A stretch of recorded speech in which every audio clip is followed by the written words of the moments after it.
Ever since the Minecraft Aquatic update, I've been wondering how those pile of plank-turned shipwrecks ended up in the water in the first place. And now that we're getting an update entirely focused on updating villages and villagers in Minecraft 1.14, I wanted to explore the idea of pirate ships that haven't yet had tea with Davy Jones. That being said, my name is System Z, and today we're checking out my concept for pirate villagers in Minecraft 1.14. If you enjoy the video, make sure to leave a thumbs up and consider subscribing for more building related videos and live streams every weekday at 5 p.m. Central Time.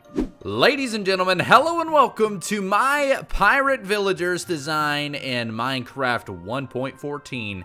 This is a concept I am incredibly excited about because it's really interesting, honestly. So as you guys know, we currently have pirate ships that have been sunken and damaged by the water in the 1.13 update, but we don't actually have any that are currently intact and being used. And since the update is all about villagers and pillagers, I thought this would be the perfect opportunity to bring kind of a lore to the pirate ships and why they are there. So right off the bat, you can see we've got two different pirate ships kind of in a crossfire, crossing paths while this village is heading over back home to the village there, and this one is heading off back to an outpost. They're crossing paths and at war and currently not really doing anything. But let's just pretend that they're battling. But for now, we'll ignore it altogether. Let's take a look at the actual pirate villagers pirate ship. This is something I'm pretty proud of. So the first thing you'll notice is that we've got custom villagers. This is actually really interesting. I am so happy because at first I wasn't going to do any retexturing for this video, but I'm honestly so happy I did. This is an absolutely stunning pirate outfit, and this is the captain. And I will go through each, different villager type here in a moment. This is kind of a lackey, someone who's just kind of swabbing the deck, and I love this suit. It reminds me of Aladdin for some reason. I guess it's just the outfit altogether, but I think it looks so good. And potentially the best part of the video, honestly, I could just stop here and the video would be 100% high quality. It's this golem, and of course the bandana on the top. I am in love with this texture. It's just so good. But anyways, the thing about pirate villagers is that they're going to be very stingy. They're going to be kind of poor because they're living their life on the seas and really just taking what they can get, but they are willing to make a trade if it's in the interest of them. So a good example would be, this is a farmer, but this could be a normal pirate worker. And of course, it's going to sell raw cod or just any type of fish that they are getting from the sea. Perhaps gunpowder. They could do ink sacks, naughty shells, or however you say them. Basically, anything you might find in the water. And then, of course, golden nuggets, but not at a good price at all. And the reason for this would really just be fitting for the character. There really wouldn't be any great reason to get gold from this guy, but technically speaking, you could use this as a farm for gold, but you'd have to put in a lot of work.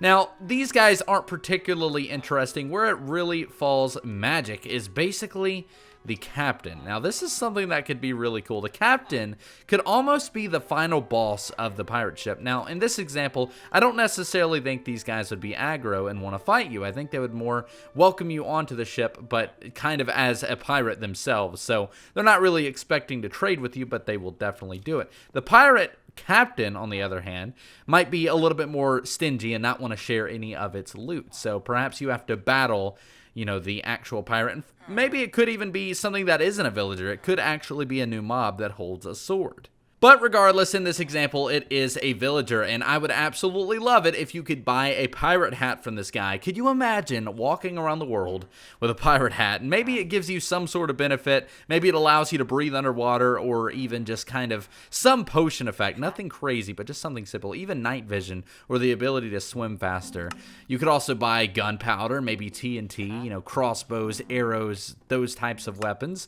Gold, but at a better price, which is, I guess, kind of contradictory to the whole stingy thing, but basically just the better loot. And maybe you could even buy a Heart of the Sea and anything like that. But I feel like those are a little bit more of treasures, so that's why, of course, there would be loot all around the place. So if we go down here, we actually have a chest. This has a Heart of the Sea in it. This is an exaggerated chest. This could be an insane loot table, and these could be really rare to find pirate ships, and if they are, then it makes sense. But otherwise, it might not be the best thing to have a Heart of the Sea in there, but that's just an example.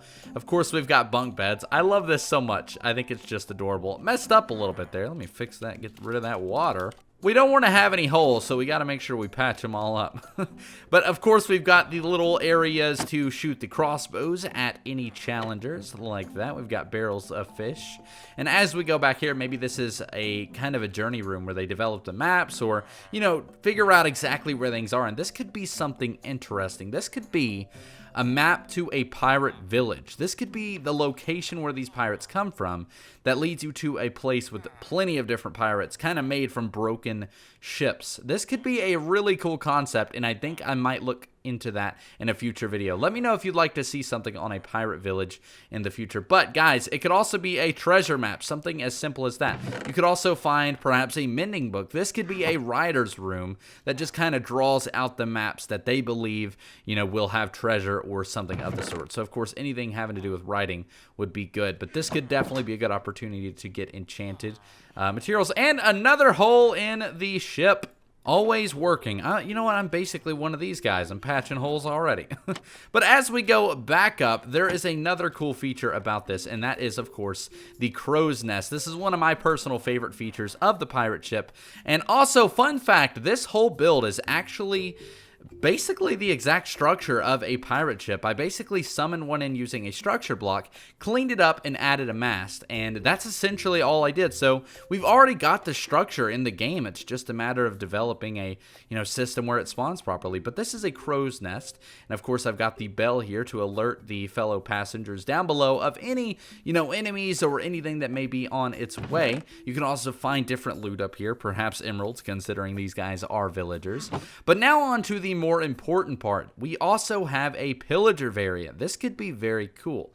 And essentially, this ship is a replica of this ship. However, it's a little bit more fitting to the pillager theme. We also have actual cannons out the side, and that is an awesome way to kind of demonstrate how aggressive these guys are. This would obviously be a battle and a half when you're trying to board this ship. Now, of course, there are, you know, loot in the chest. There isn't really anything unique, though. It's essentially the same as what would have been in the previous ones. This could be the final boss. Perhaps you can get a trident from this guy. You never really know. Got the crow's nest up top as well, but one of my favorite features about this particular ship is the fact that we've got the pillager beast in here. I absolutely love this. Perhaps they're transporting the pillager. This is a great way to provide atmosphere and really spark fear into anybody who trespasses onto this ship. And of course, we've got arrows, emerald blocks, anything they've stolen, and anything they've really taken from any villagers, maybe even a crossbow, all of that good stuff. And perhaps you could find them either generated separately or kind of crossing paths. Imagine going around the ocean and finding a pirate ship that also has another pirate ship, and they're in between battle. You can just see arrows flying back and forth, pillagers and villagers swimming back and forth to battle, cannons even. This could be a really concept for providing a little bit more life into the game, and I don't really have an entire idea built out as to how the battles would work, but it could be a great opportunity to stumble across anything really cool in the ocean, because as of right now, we really don't have anything too amazing. We do have, you know, of course, everything that generates underwater, but nothing alive, nothing current, and I think this would be a great way to tie everything in, you know, from the ocean into the land with the villagers, especially with all the updates that we've gotten. Now, like I said, you could find these alone and generated in the world.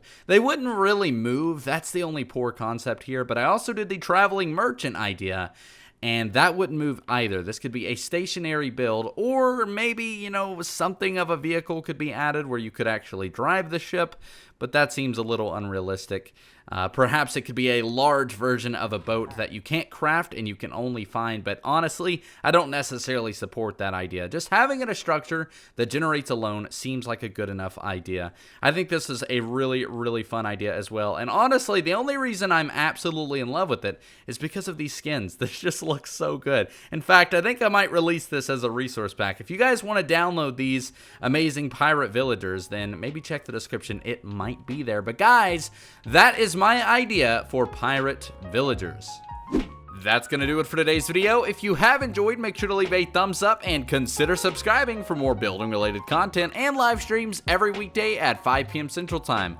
Also, let me know in the comments down below what you thought of the idea and whether or not you'd like to see pirate villagers in the next update as well. And guys, that's gonna do it for today. My name has been System Z. You guys have been awesome, and I will see you in the next one. Thanks for watching.